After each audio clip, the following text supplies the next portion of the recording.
안녕하세요. 체스터턴 강독. 오늘 몇 번째죠? 보자. 19번째가 되겠습니다. 19번째 강독입니다.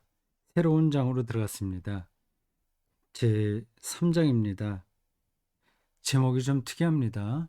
여러분, 화면에 차례가 나옵니다. 한번 확인해 보시죠. 1장부터 9장까지 있습니다. 네. 1장 서론. 다른 모든 것을 변호하며 2장 미치광이 여기까지 했습니다. 미치광이가 이런 제목이 좀 특이했습니다. 근데 그 아직 도대체 무슨 얘기를 할까 처음엔 의아하게 생각을 했는데 알겠어요. 여러 번 설명했습니다. 미치광이는 우리가 일반적으로 생각하는 정신 이상된 사람이 아니라 대단히 이성적인 사람인데 그 이성의 한계 안에서만 세상을 바라보고 있으니까 그건 뭐 미친 거하고 똑같다 그 하는 겁니다. 전체를 안 보고 어느 한 곳에 고착돼서 보니까요. 3장 생각의 자살입니다. 이 제목도 좀 특이하죠. 생각이 어떻게 자살을 해? 생각을 없애버려야 되나? 어, 믿음이 중요하니까 그렇게 생각할 수 있는데 정반대입니다. 어, 체스터턴이 미치광이라고 칭했던 그 사람들이 오히려 생각을 죽게 만든다고 하는 겁니다. 그들은 대단히 스스로 생각을 깊이 한다고 말하죠. 근데 따지고 보면 생각을 막는다. 그걸 자살이라고 표현했어요. 4장 요정 나라의 윤리, 세계의 깃발, 기독교의 역설, 아, 기독교의 역설. 여기에 어떤 얘기를 할지 기대가 됩니다. 7장 영원한 혁명. 세상의 철학에 말하는 혁명은 제자리 걸음이고 그리스도교에서만 참된 혁명이 가능하다. 더, 더 많은 영역에 마음을 열어두니까 그런 얘기를 할 것 같아요. 8장 정통신앙의 로맨스. 왜 로맨스라는 단어를 저기다 붙였는지 제가 일단 책은 그 전에 쭉 읽었습니다만 그 지금 그 대목을 지금 읽지 않고 설명할 자신은 없습니다. 그때 나중으로 대답을 돌리겠습니다. 마지막 9장 권위와 모험가입니다. 자, 차례에 나온 3장 생각의 자살입니다. 여기에도 이 체스터턴 사유의 독특성이 잘 드러납니다. 잘 따라가야 돼요. 그래서 이 3장부터는 조금 더 복잡한 어떤 흐름으로 가는 것 같아서 제가 보기엔 그렇습니다. 아닐 수도 있어요. 그 토막토막 끊어서 여러분들에게 화면에 띄워드리고 설명하던 방식을 좀 바꿔서 전체 다 이미지 파일로 해서 여러분들에게 보여드리면서 설명하도록 하겠습니다. 토막토막 건너뛰는 방식으로 하려다가 보니까 그게 2장까지는 그게 가능했는데 3장부터는 조금 더 복잡하게 이렇게 돌아가서 다 읽는 방식으로 하는 게 좋겠다 그런 생각을 했습니다. 자, 이제 요 차례는 이제 빼겠습니다. 윈도우 캡처죠.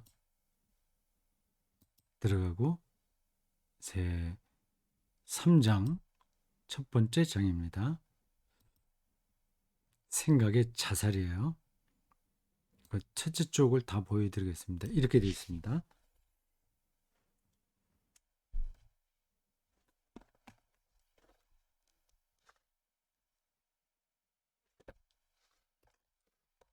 저 윗부분에 나온 그 문장이 희미해서 잘 안 보이죠? 확대했습니다. 그래도 희미하네요. 많은 사람들에 의해 주장되고 사회적으로 통용되는 것이라 해도 반드시 중단되어야 할 생각이 있다. 음.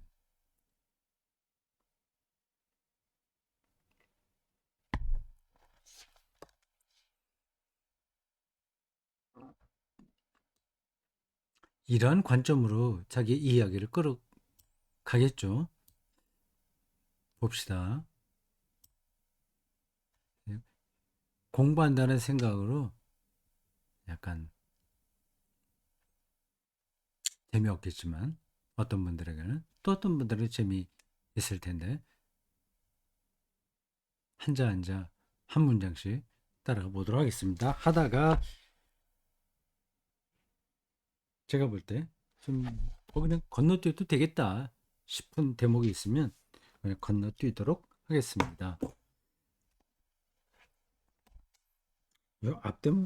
앞대목은 뭐 중요하지 않은 것 같은데 쭉 그냥 보겠습니다. 길거리에서 통용되는 어구는 강력한 힘이 있을 뿐더러 미묘하기까지 하다. 예, 일반적으로 사람들이 표현하는 문장들을 가리킵니다. 비유적 표현은 종종 정의를 내리기 어려운 경우까지 겉들이 소화한다. put out 이라든가 off color 기분이 괜찮다 뭐 등등 이런 것들이 있는데 하여튼 그 어떤 문장이 많은 걸 함축하고 있다. 뭐 그걸 얘기하는 것 같아요. 그건 요 첫째 쪽은 지나가고 그 다음에 79쪽으로 넘어가겠습니다. 자, 나왔죠. 요거도 다시 한번 여러분들에게 그쪽 전체를 보여드리겠습니다. 이렇게 돼 있어요.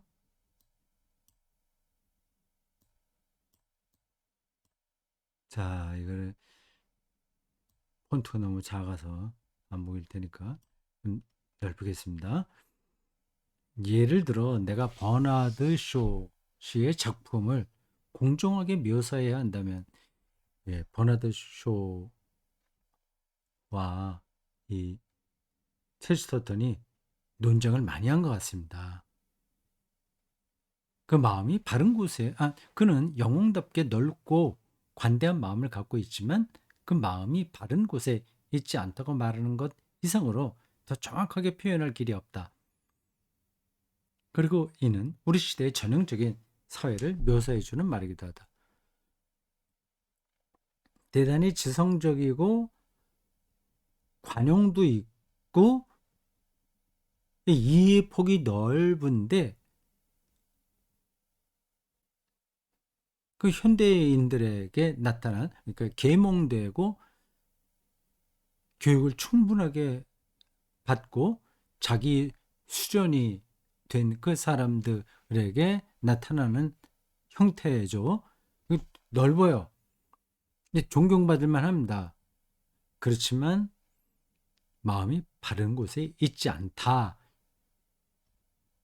이게 이제 정확한 표현이라고 하는 겁니다. 이렇게 말하잖아요. 우리 시대의 전형적인 사회가 바로 저렇다. 영웅답게 넓고 관대한 마음을 갖고 있지만 마음이 다른 곳에 있지 않다. 그 그늘에 있다면 아무리 멋있게 이 차려입고 나온다고 하더라도 색깔이 우중충한 거죠. 근데 햇빛 비추는 데 나와야 되는데 그 마음이 다른 데 있는 거죠. 다른 곳에 있지 않다. 바른 곳에 있지 않으니까 생각도 바르지 않다. 일단 그런 입장입니다.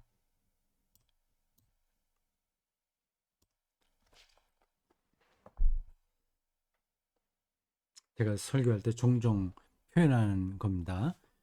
기독교 신앙은 교양을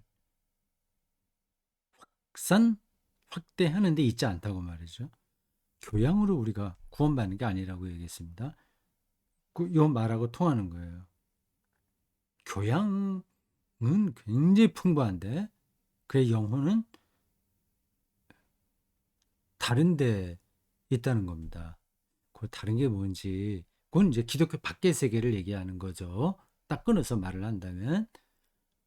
근데, 근데 그런 체스터턴의 표현을 그냥 도구마식으로 기독교 교리에 맞지 않는다 뭐 이런 식으로 하지 않고 상당히 그 인문학적인 바탕에서 충분하게 예, 설득력이 있는 말을 합니다. 그걸 우리가 따라가는 거예요.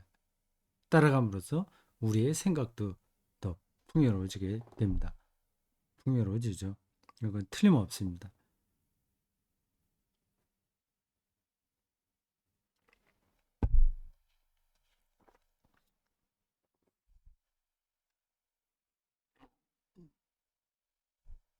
다시 현대의 세계는 사악하지 않다. 세련되죠. 음, 그렇습니다. 지금도 그래요. 100년 전도 그랬는데 지금도 우리 사회도 그렇습니다. 어느 면에서는 지나치게 선하다고 할 수 있다. 이해심이 넓죠. 너도 오라, 오라. 뭐 그런 거 판단력이 있으니까. 이 세계는 무모하고 쓸데없는 미덕으로 가득 차 있다. 이게 지나치게 선한 거, 이게 이제 무모하고 쓸데없는 미덕이라는 겁니다. 굉장히 표현이 역설적이에요.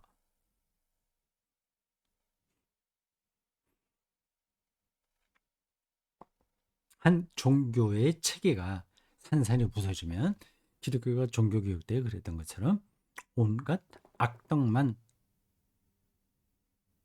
풀려나는 것이 아니다. 잘못된 게 바르게 되는 거죠. 온갖 악덕만 제거되는 것. 뭐 교황 무호설 이런 게 이제 악덕이잖아요. 그건 풀려나는 겁니다. 물론 교황 무호설도 나름으로 일리가 있습니다. 뭐, 뭐 그게 좀 까다롭다면 뭐 면죄부 이런 것들이죠. 그런 악덕이 제거되지만 그것만 제거되는 게 아니다. 물론 악덕들이 풀려 미친 듯이 돌아다니며 해를 입힌다.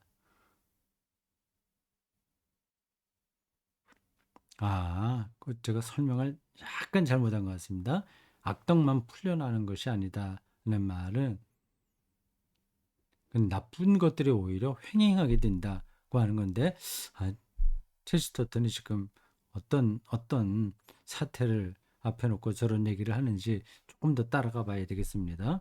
물론 악덕들이 풀려나 미친 듯이 돌아다니며 해를 입힌다. 종교개혁 때도 그런 일들은 많이 있었습니다. 음,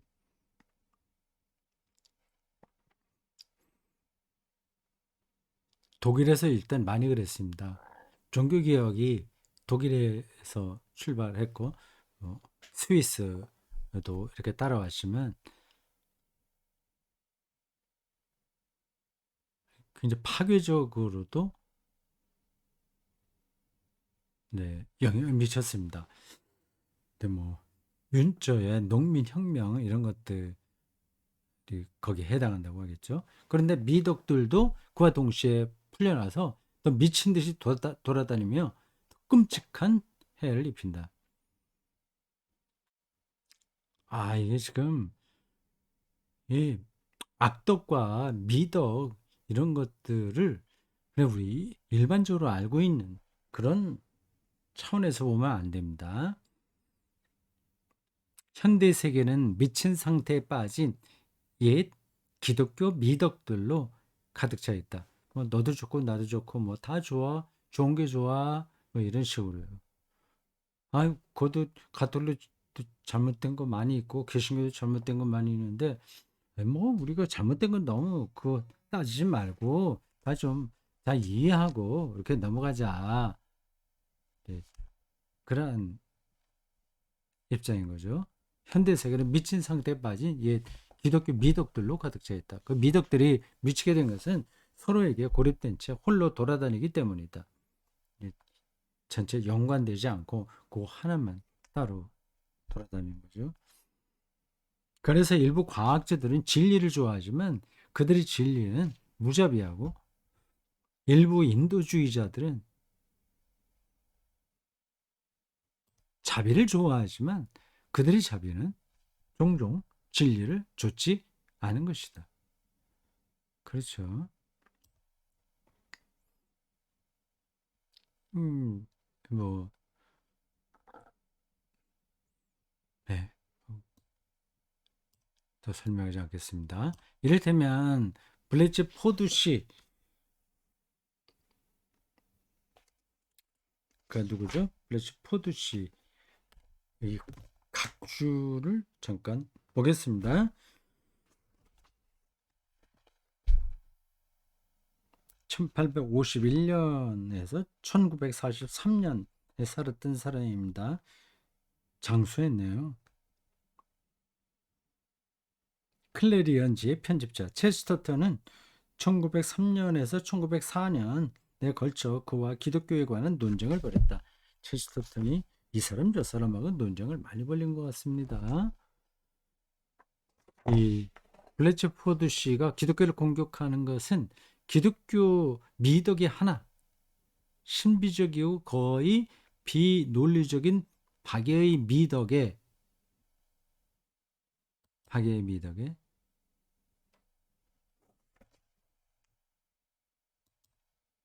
한쪽도 나가서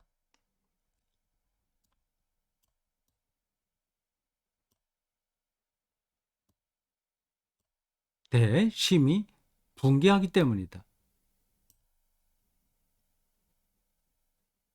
그는 용서할 죄가 없다고 말함으로써 죄의 용서를 더 쉽게 만들 수 있다는 참으로 이상한 생각을 품고 있다.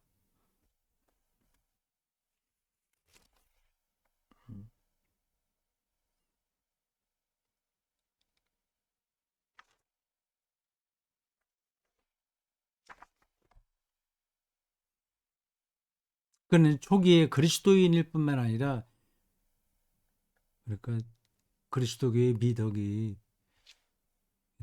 원수를 사랑하라고까지 이르는 그런 것들이 그것만 쏙 빠져나와서 잘못 사용된다는 겁니다. 미덕이 막 횡행하는 거예요. 근데 그러면 음, 문제가 많이 발생하죠. 그는 초기에 그리스도인일 뿐만 아니라 정말로 사자에게 잡아 먹혀야 했을 유일한 초기 그리스도인이다. 풍자적인 표현이에요.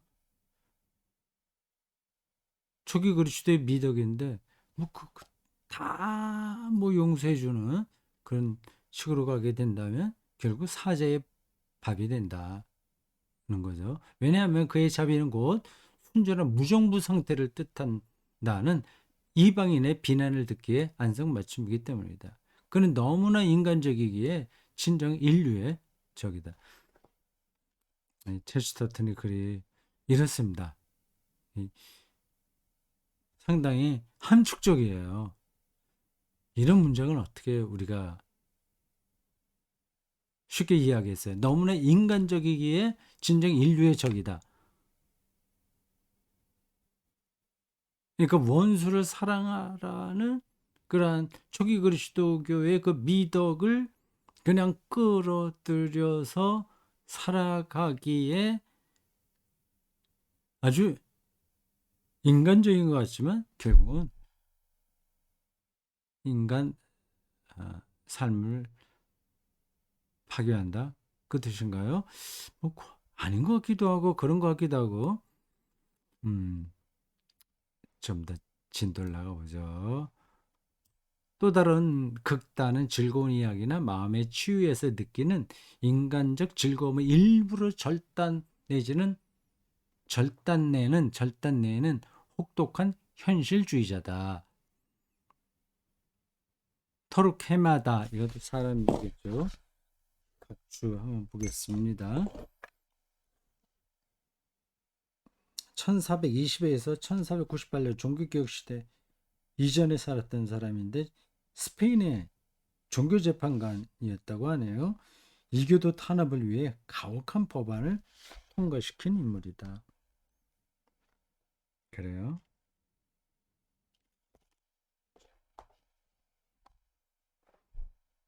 토르케마는 도덕적 진리를 지키기 위해 물리적으로 사람들을 고문한 인물이다.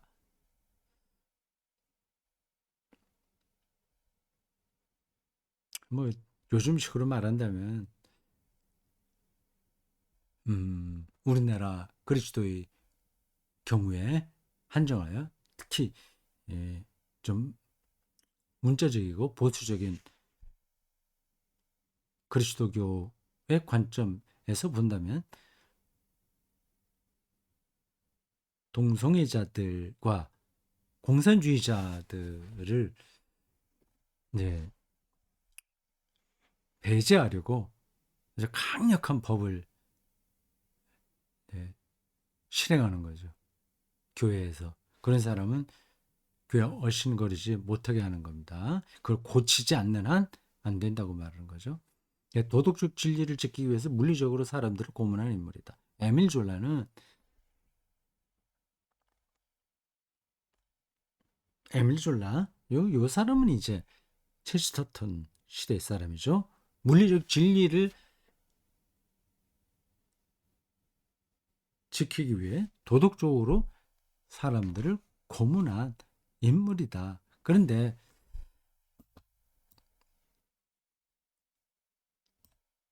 토르케마다의 시대에는 정의와 평화가 서로 입을 맞추게 할 만한 시스템이 어느 정도 존재했다. 그 종교개혁 바로 직전 스페인 상황에서는요.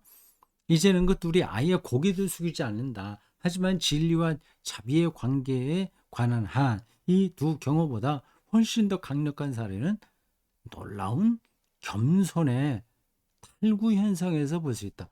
아이고 골치 아파라. 이게 이러한 그냥 극단도 문제인데 더 문제가 놀라운 겸손의 탈구 현상이라는 거잖아요. 예? 아주 내놓고 난 이거 반대해. 이렇게 해서 강력한 악법 비슷한 것을 만드는 것보다 더 큰 문제를 일으키는 게 바로 이런 겁니다. 놀라운 겸손의 탈구 현상.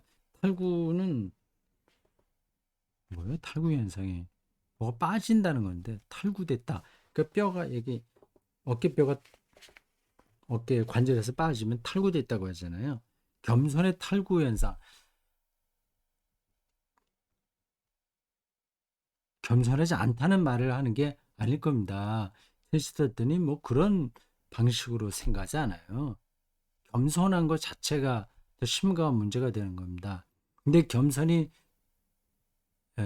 정말 겸손이 아니라 이건 이것도 아니고 저것도 아니고 대충 좋은 게 좋다는 식으로 넘어가는 태도와 같은 거죠. 저기서 놀라운 겸손이라는 것은 제가 이해하기에 그렇습니다. 근데 좀 더 따라가 보겠어요. 정말 그런지 안 그런지.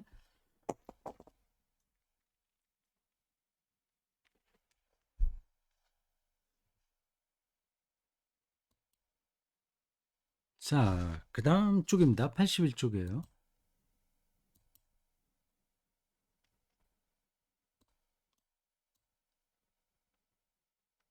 이렇게 나오네요. 맞습니다. 엉뚱한 겸손. 그러니까 보통 우리는 겸손하다는 게 기독교의 좋은 덕성이라고 생각하지 않습니까? 근데 이 체스터턴은 그게 가장 심각한 문제다라고 얘기하는 거죠. 이것도 역설적인 거죠. 겸손한 것 자체를 나쁘다고 말할 사람이 어디 있습니까? 근데 그 겸손이라고 하는 것 사실 자체가 그렇게 확실하게 알 수 있는 게 아닌 거예요. 그 교만하면 실제로는 교만한데 겉으로 겸손할 수 있는 겁니다. 그럴 바에야 아예 노골적으로 자기의 다른 생각을 에, 관철시키는 게 그도 낫다. 그도 나쁘긴 하지만 극단으로 치우쳐서 법으로 정적이나 이단들 타종교를 억압하는 것도 잘못이지만 이 겸손이라는 그 포장을 하고 실제로는 전혀 그렇지 않은 태도, 그게 문제라는 겁니다. 더 심각한 문제라는 겁니다. 이미 앞에서 앞대목이 아니라 생각의 자사 제3장 시작하는 대목에서 이미 이야기했죠. 그 79쪽입니다. 현대 세계는 사악하지 않다. 어느 면에서는 지나치게 선하다. 지나치게 교양이 있는 거예요. 지나치게 겸손한 거예요. 사실은 겸손한 게 아니 가능성이 높은 겁니다. 그래서 엉뚱한 겸손 뭐 이렇게 얘기하네요.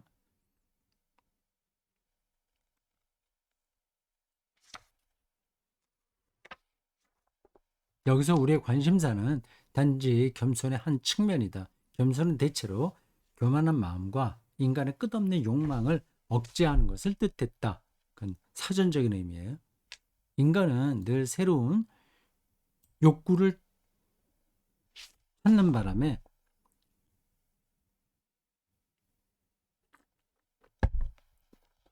그것이 자비심을 앞지르곤 했다. 그렇죠. 쾌락을 즐기는 인간의 능력이 기쁨의 절반을 앗아가 버렸다. 예, 자비심이 없어지니까.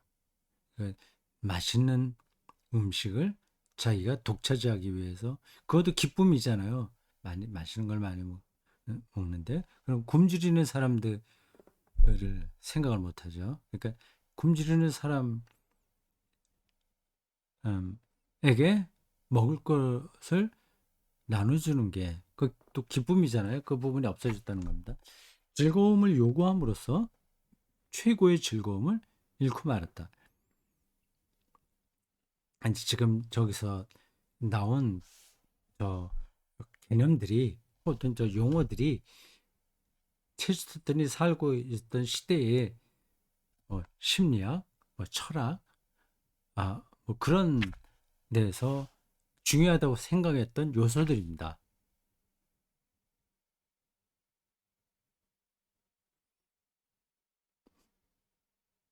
지금까지 이어지는 거 아니겠어요? 최고의 즐거움은 의외로 의외의 방식으로 얻어지는 것이기 때문이다. 그러므로 만일 사람이 자기의 세계를 크게 만들고 싶다면 언제나 스스로를 작게 만들어야 한다는 사실이 분명해졌다. 쾌락과 즐거움을 거기에 몰두하면 정말 쾌락과 즐거움을 놓친다. 그 얘기죠. 그러니까 자기를 작게 만들어야 한다는 사실이 분명해졌다. 심지어 오만한 비전과 의기양양한 도시, 이건 지금도 계속되는 거죠. 흔들리는 뾰족탑조차도 겸손이 낳은 산물이다. 이 사람이 쓰는 용어는 그 문장에 따라서 서로 의미가 달라져요. 그래서 이게 지금 어느 측면을 다루고 있는 건지 혼란스러울 때가 있어요. 이렇게 조심스럽게 따라 읽어야 됩니다. 여긴 겸손의 한 측면, 맨 첫째 줄에 측면이라고 해. 한 측면을 얘기하는 거예요. 뒤에 또 다른 측면도 얘기할까요? 오만한 비전과 의양양한 도시에 흔들리는 뾰족탑조차도 겸손이 낳은 산물이다. 숲을 잔디처럼 밟는 거인들도 겸손이 낳은 산물이다. 아, 거인들 이야기도 어느 문학 작품에 나올 텐데 체스터턴이 친절하게 말하지 않고 자기가 알고 있는 그 세계에서 막 진도 나가다 보니까 우리들에게는 좀 따라가는 게 좀 버거워요. 가장 외로운 별 위로 사라지는 높은 탑도 겸손히 낳은 선물이다. 왜냐하면 우리가 고개를 들고 쳐다보지 않는 탑은 높은 탑이 아니고 굉장히 풍자적이고 문학적인 표현이에요. 이게 그럼 좋다는 얘기인지 나쁘다는 뜻인지도 헷갈릴 수도 있습니다. 그러니까 높은 탑을 이렇게 쌓는다는 거는 자기가 낮다는 거를 표현하니까 올려다 봐야 되잖아요. 그러니까 자기를 그 앞에서 낮춘다. 그렇게 지금 표현하고 있습니다. 고개를 들고, 그러니까 낮으니까 들어야 되죠. 그러니까 자기 낮다는 걸 확인하는 거죠. 쳐다보지 않는 탑은 높은 탑이 아니고 우리보다 크지 않은 사람은 거인이 아니기 때문이다. 이처럼 하지만 인간의 최고 즐거움이라고 할 수 있는 거대한 상상력의 밑바탕에는 거인들이 아니고 높은 탑을 쌓고 얘는 겸손히 깔려 있을지도 모른다. 늘 자기를 낮추고 높이 본단 말이에요. 상상 여기에는 그게 깔려 있다는 걸 참 저렇게 접근하네요. 아주 특이한 그 발상이고 접근 방식입니다. 겸손 없이는 어떤 것도 심지어 교만도 즐길 수 없는 법이다. 예, 이게 이제 겸손의 한 측면이라는 겁니다. 여기 나오죠. 첫째 줄 다시 한 측면. 근데 이걸 체스터턴이 말하려고 하는 건 아닐 겁니다. 예, 오늘 여기까지 하고 예, 20강은 다음 시간에 하겠습니다. 예, 30분 언저리에서 끝내겠습니다.